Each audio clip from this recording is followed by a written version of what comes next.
Okay, so Tuesday this week, we got the biggest update potentially Texas Chainsaw Massacre has ever seen. You know, we got Hans, we got Maria, we got a big skill tree rework as well. And we're just going to break everything down here and just kind of review it, you know, not in a toxic or negative way, just, you know, giving some criticism about the update as well. Because I know a lot of people are saying, oh man, there was nothing wrong with this update. It was really good. And, you know, for me, playing a lot of hours on stream and playing after stream and testing a lot of things out, I don't think that's necessarily the case. And, you know, it's only fair that I give some criticism about that when I see it. And, you know, I'm not going to sit here with rose-tinted glasses on and be like, man, this update was just phenomenal. And yeah, it was actually a good update, but there was problems with it as well. So let's jump straight into this. And I'm going to go through some of the good things. I'm going to go through things that are kind of on the fence with a little bit. And then the bad things that the update brought with the game too. So the good thing is random perks are finally gone. There was nothing worse sitting there constantly respecing a skill tree over and over again. Nobody wanted to do that. We were spending, you know, a good 10 to 60 minutes in a skill tree just trying to get the perfect roll and god rolls on our characters there, which was just a pain in the ass. So now we have the random perks gone completely. Now we have set perks on skill trees, which we can go for. Now I have this in the good category because it is good that they remove random perks. However, the way that some of the perks are adjusted now, you can't get the good combinations that we used to have. Like, for example, you can't get like wireframe, scout, and stuff on hitchhiker all together. And, you know, Sonny's skill tree is, you know, kind of iffy. We'll get into that in a little bit. But it's just good that the random perks are gone, so now we can just spec and see what we're going to get, which is what I like. Another downside of this, though, is they are in control of the meta so much more now. So basically, you know, if somebody's using a certain track on this character and it's proven to not really be game breaking, but everybody is using it over and over again, it's becoming a meta situation and it's, you know, potentially overpowered. They're going to potentially take one perk out of there and replace it with something else, and then you're just going to be left in that using the two perks. So they are going to be in full control of the skill trees there, which is a little bit unfortunate. Another bad thing that didn't really come around with this skill tree rework is not being able to put in the loadouts of the skill trees. So for example, if I wanted to have a running Sissy build, or then I want to do a blood banking build on Sissy, and then just be able to swap between the loadouts there instead of having to respec the whole character and just spending time doing that. Now that we can see where all the perks are, why can't we just have loadouts for the skill trees now, which will just make things so much easier and so much more simple for us. So we only have to spend that one time going through all the skill trees and making builds the way we want to, and then we don't have to keep respecing all the damn time if we want to change our playstyle up, or if, you know, you're testing one thing out, it's not quite working, or you get a bit sick of using that skill tree loadout, you can then just jump onto another one, and it would greatly benefit the player base from, you know, not spending time in the lobby respecing all the time, and then they're actually playing the game and queuing up and then improving the queue times that way. So let's hope that happens. But for me, overall, I would probably say it's a decent and good rework for the random perks being gone out of the skill trees now.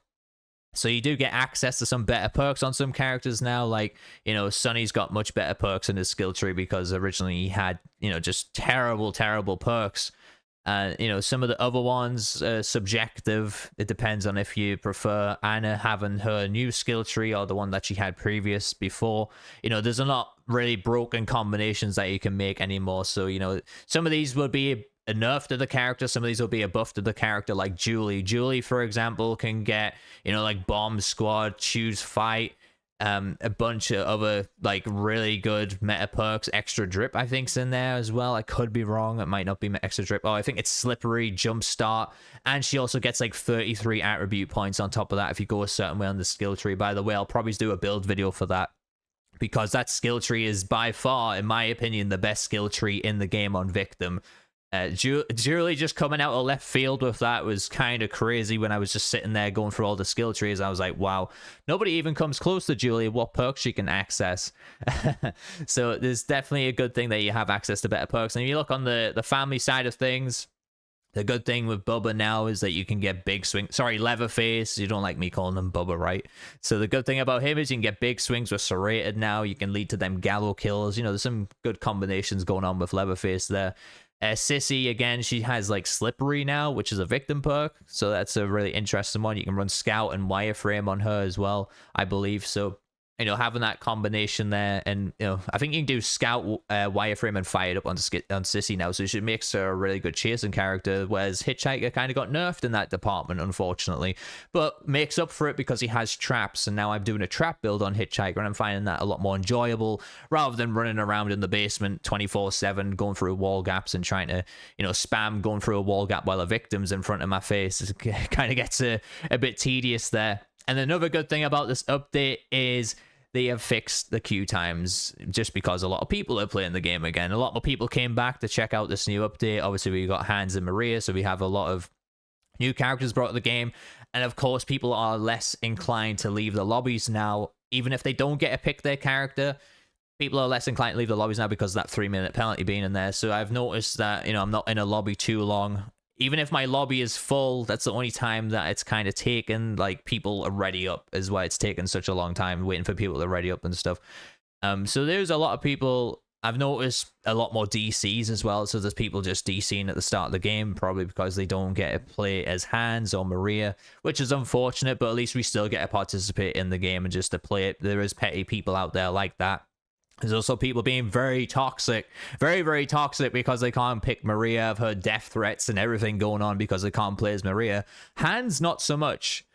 From what I've seen, everything that people have been complaining about, they've been, you know, spouting just pure racial slurs and stuff at people on social media and everything, just for them not being able to play Maria, which is very strange, because now we're going to jump into the middle part of this review.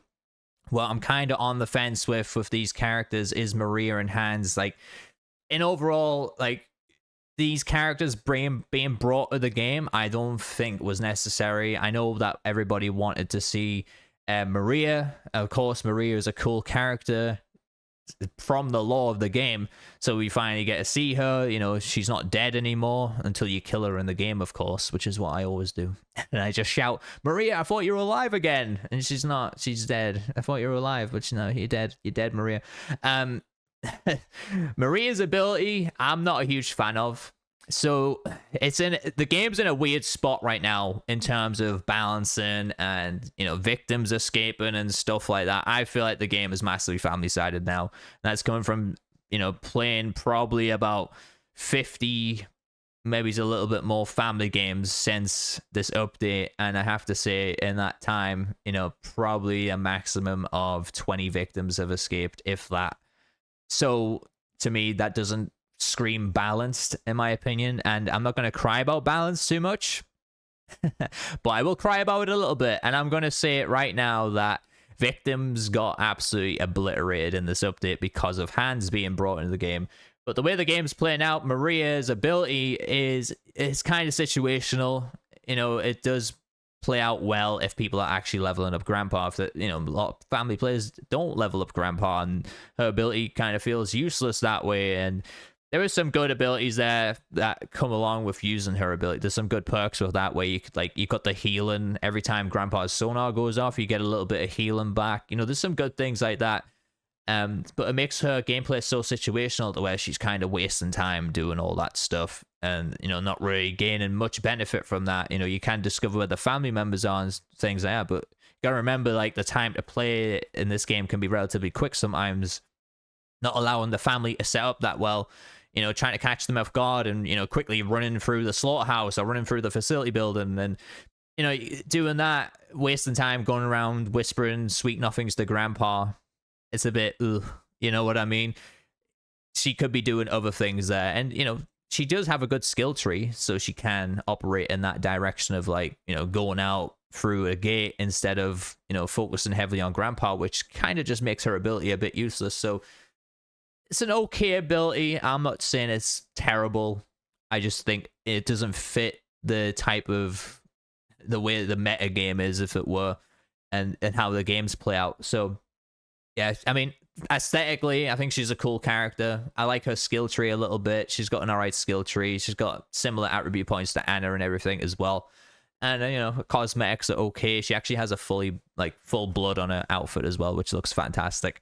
But, you know, she's not exactly something to write home about and being like, oh man, she's a really good addition to the victim side. You know, there's probably still the standouts like Leland, Anna, you know, Connie and a couple of others there. So, you know, that she's not going to be potentially taking the place of them. Only right now she is, because everybody wants to play the new character. So then let's move on to Hans. And Hans, again, for me, I'm not going to talk about this character needs a nerf at all. In my opinion, something needs buffed up on the victim side to deal with Hans a little bit better. So Hans feels like a character that was designed when, you know, Slaughterhouse had the Valve spawning in the basement, and before even Danny existed, or even when Danny just came out. That feels like when Hans was designed. I don't think Hans fits the core gameplay right now the way it is, with the fuse box being, you know, relatively slow now. You know, you do the fuse box, you've got to be on well communication with people saying, I'm opening the fuse box, and they get out. You know, you need to be on comms with that actually operating very well. And, you know, you've got such a short window to get from the fuse box to the fuse door exit. Whereas, like, that leads into gas station being the kind of only good one that you do the fuse box on, or maybe it's family house. So the rest of them takes way too long to get across the map to the fuse box. And then, you know, even then Leatherface could be blocking it or whatever. And even if you do the fuse box, okay, even if you do the fuse box, Mr. Hands over here can just come along and rip the fuse out immediately with his ability, and then nobody's getting out. And that destroys the fuse on the floor too. So then you have to go find another fuse somewhere else. And from my experience, I could be wrong here, but it does seem like there is only 2 objectives in the main sections of these maps here. So that goes for the valve and that goes for the fuse. So the valve handle, it only spawned 2 valve handles. And again, this is why I'm saying Hans has literally just killed 2 fucking objectives completely for victims. Now everybody's going to be rushing out the gates now and trying to focus on gates so much. And maybe he's just using valve and fuse box as a tiny distraction while they try and get out that way. There's going to be, again, a lot of coordination in play here to being like, right, you go do the valve, I'm going to do the fuse box. We're going to force him to use his rip stall on the valve. That way we can, you know, get the fuse almost for free. Or vice versa. You know, there's going to be a lot, it's going to require a lot of coordination, and, you know, this game isn't exactly got a lot of coordination going on with people playing this game. You know, it's a lot of randoms, there's a lot of solo queuing, so that's definitely influxed the balance a lot in the game, in my opinion. As to where something on the victim side maybe needs buffed up a little bit with these valves, because, you know, I suppose you've got Saboteur or whatever for the fuse box, but for the valves, it's been like, it was OP when it come out. Okay, when the game come out, Valve was a big problem, mainly on Slaughterhouse. It was so easy to defend because, you know, family didn't have the stun immunity, it didn't regress, and it was in the fucking Slaughterhouse basement, and, you know, you could just stab, knock people on their asses as Leland, and you could just, you know, watch that Valve timer go up there. Honestly, I miss those days. It was a lot of fun doing that on both sides, just the chaos that it caused, people running around.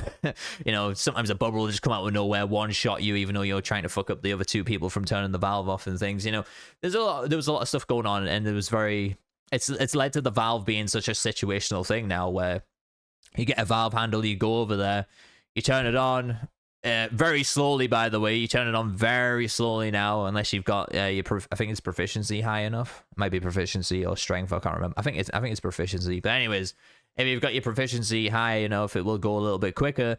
But it does take such a long time to turn on.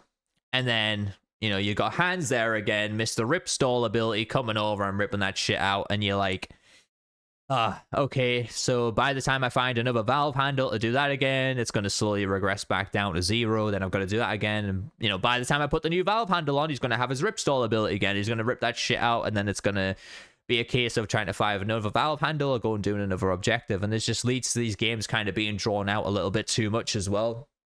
Ever since the update, my games have been going on 20 plus minutes sometimes, because people have started to play like rats, basically. And, you know, there's nothing really an issue with that. You know, there was always a case of like the time to play was a bit too short in this game, so there's no real issue with the games being drawn out. I think it's just the way the play style is now with this game, where, you know, maybe we have to adapt to different ways to play, and it's led to the victims being a lot more stealthy, and it doesn't necessarily lead to good victim gameplay, in my opinion. You know, this is someone who plays both sides a lot, and this doesn't lead to fun victim gameplay. So when you're loading into the game, you know, you're trying to get a toolbox, you get your toolbox, and then you get out from the basement, and then you're like, okay, your first thought now is to go and try and rush a gate to get out through a gate, a car battery generator or whatever. And even then, that can lead to problems with Hans, where he can start the car battery straight away, or he can start the generator straight away. So you're going to have to be quick on that one. But, you know, Hans can only be in one place at a time, and he can only use his ability once every, 2 minutes or something. So you're going to have to time things out really well. And this is why I'm just kind of thinking, like, it's the balance has been messed up a little bit with Hans, just because they've killed 2 objectives almost completely out of this game. And it's just with Valve since the beginning, it's just been getting nerf after nerf after nerf. Like I said, we got the stun immunity on family, so they're going to get stabbed one time, and then you can basically, you know, turn the valve off and then it'll regress, and then you can defend it for a little bit. And then on top of that, like I said, the regressing mechanic started getting added, and then we've got Hans here who can rip the valve handle out too. So the valve just got obliterated to the point where it's not even an objective to worth playing for anymore, in my opinion. I've played with some of the best players that we play with around on this channel, and you know, we all struggle to try and get a valve exit. And to be honest, I haven't seen a single valve escape on either side since Hans came out and with this new update. So it's a little bit of a problem. I think they're going to have to look into it and just buff it up on the victim side a little bit. Or, you know, maybe he's nerf it on the family side a little bit. I'm not a huge fan of nerfing things too much.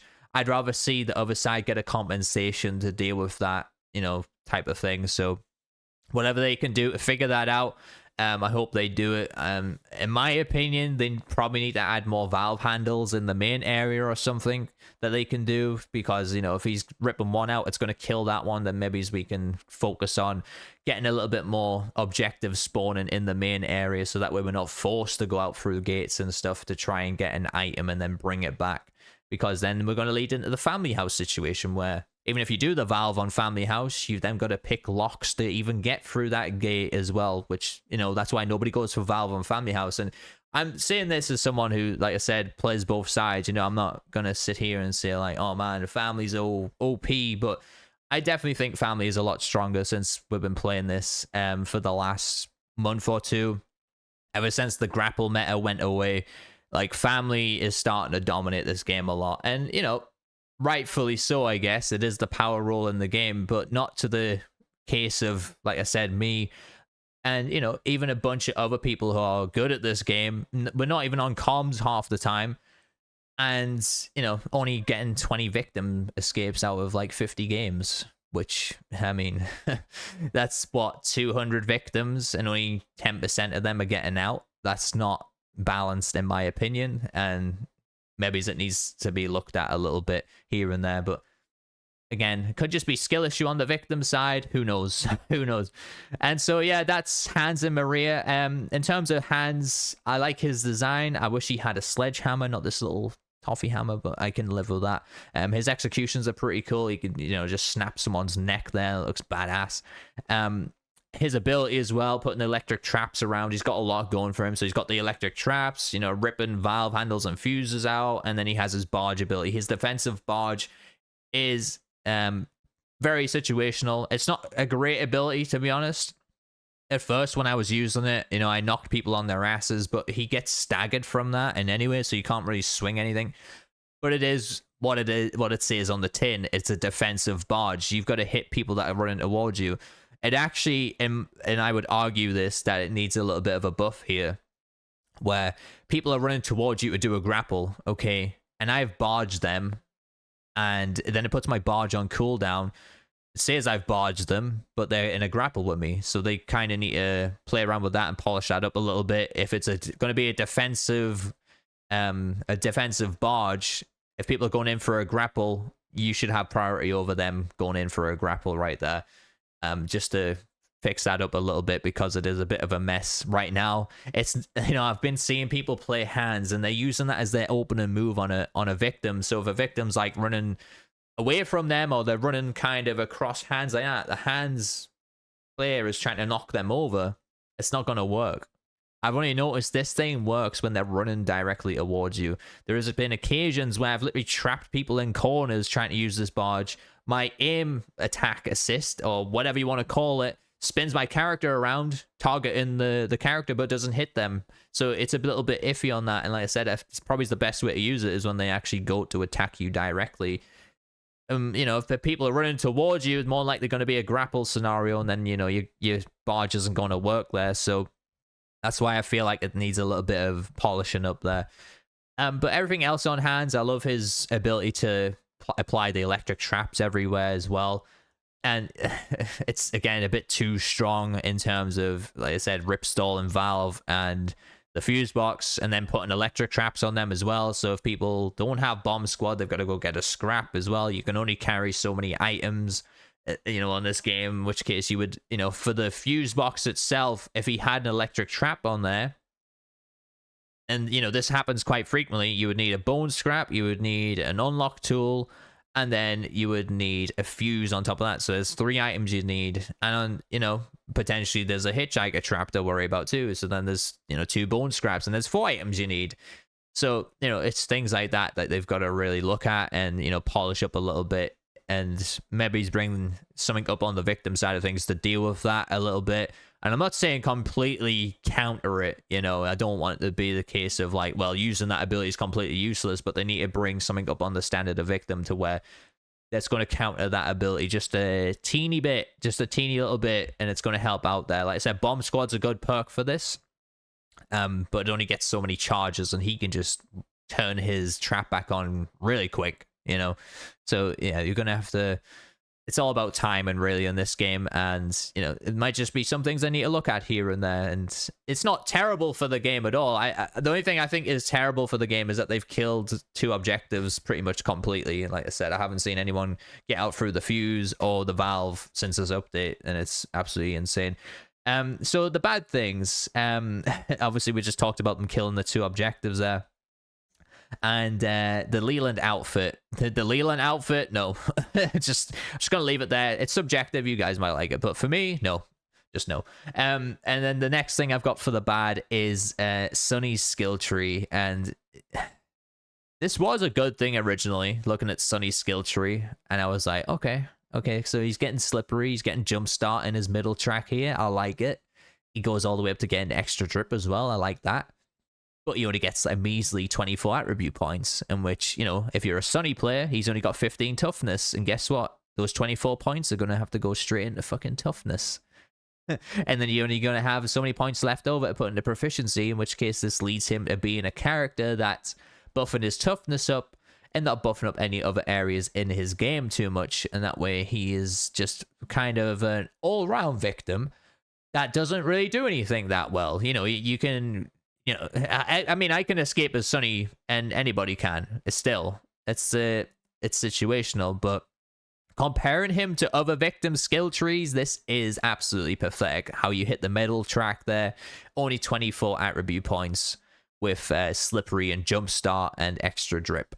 You go the left track, the only notable one that you get really is, I suppose, Fast Hands, and you get, what, Highly Skilled, and you can get extra drip going the left track as well. Get a little bit more attribute points. Again, his toughness is still too low. You go the right track, this is when you can start getting some tank perks going on to him. So what doesn't kill you, you know, the toughness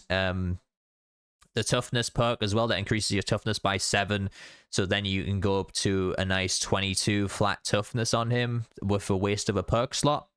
And again, not a lot of attribute points to use. So this leads him to having the worst skill tree still in the game. Like I said, Julie, she can get Slippery, she can get Jumpstart, she can get Bomb Squad, she can get Choose Fight, she can get all these perks with like 33 or 34 attribute points. I can't remember exactly what it was, but just seeing the difference there and the use of the abilities as well. Now, Sunny's ability is okay. It's got its uses, but Julie's ability is significantly better. And again, it's just kind of bringing my boy Sunny down, of a character who I've always wanted to play since launch. He was my first victim I ever leveled up. And, you know, just looking at his skill tree compared to everyone else, you just say it outright, you are handicapping yourself immediately. It's the way you're going to be benefiting a lot more playing any other character, honestly.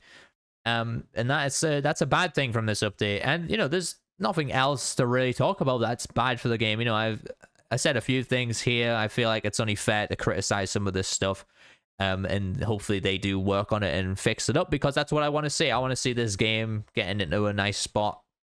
And, you know, for future DLCs to be added to the game, you know, this could be the last that we see of the Texas Chainsaw Massacre in-game lore for an update, because, you know, Chop Top's been teased here. You know, it'd be cool if we get Stretch and Chop Top from TCM2 brought into the game. We've got the radio station coming from TCM2 into the game. We're going to start introducing some 80s stuff into the game and then getting some 80s cosmetics. Like, I'll be here for all of that shit, because that'll be absolutely amazing if they do that. And, you know, it'll really bring back a lot of fun to the game. But like I said, this update overall was probably like 7 out of 10. You know, it's not amazing update, but a lot of good things came from it and a lot of bad things came from it as well. So, you know, I'm a bit in the middle of it. I'm not going to totally shit on it. I'm not going to be wearing rose-tinted glasses here about it either. But, yeah, I think that's a fair review. It's a bit weird putting a number on it, but that's just from my experience from this update. They're going to have to do a little bit more in the, you know, in 2 weeks time. They'll probably get another update coming to this game, because I want to say, like, right now they're doing a fantastic job with these. You know, I'm going to give them credit where credit's due. They are doing a really good job dropping in an update almost every 2 weeks, whether that'll be just a new cosmetic. They always bring in something fresh to the game every 2 weeks now. And, you know, that's with Black Tower working on the game now. That's with the Art Bully as well doing the cosmetics. And they also have another studio doing the executions as well. And, you know, probably the next thing that we see is potentially a cosmetic update, a cosmetic added to the game with like an execution pack or something like that. And, you know, I can't wait to see what else they have planned, honestly. It's, you know, playing this update and playing the last few updates for this game has kind of got me excited a little bit for the future of this game again. I would like to see Gun actually communicating a little bit more in terms of a stream, like what they usually do. You know, they haven't really done a stream since these come out. And when was the last stream? Like about a month ago, with when it was just Matt by himself. So I would like to see them getting on stream with these new DLCs and stuff, talking about them, you know, introducing the characters to the player base a little bit better. And then maybe, you know, talk about some plans that they did have for this character originally, or, you know, they scrapped, or they still have some plans on the back burner for these characters, and then get our feedback. Maybe we would like to see that in the game, you know, be a bit more talkative to the community about these updates and how we want to see them in the game as well, not just necessarily how they want things to play out for themselves. And, you know, like I said, the really good thing about this update is that the queue times are better. We're getting games a lot faster. It's a lot more enjoyable to play the game again. Whether or not we're going to end up burnt out again because we're still only level 99, who knows? For me, for the next, what I'd like to see in the next update, I don't want to keep seeing characters being added to the game. You know, I want to see a character drop maybe every 3 or 4 months. You know, if it's going to be a family and victim every time, you know, leave that for about 3 or 4 months. I want to see some quality of life stuff now. I want to see some perks really changing the game up a little bit.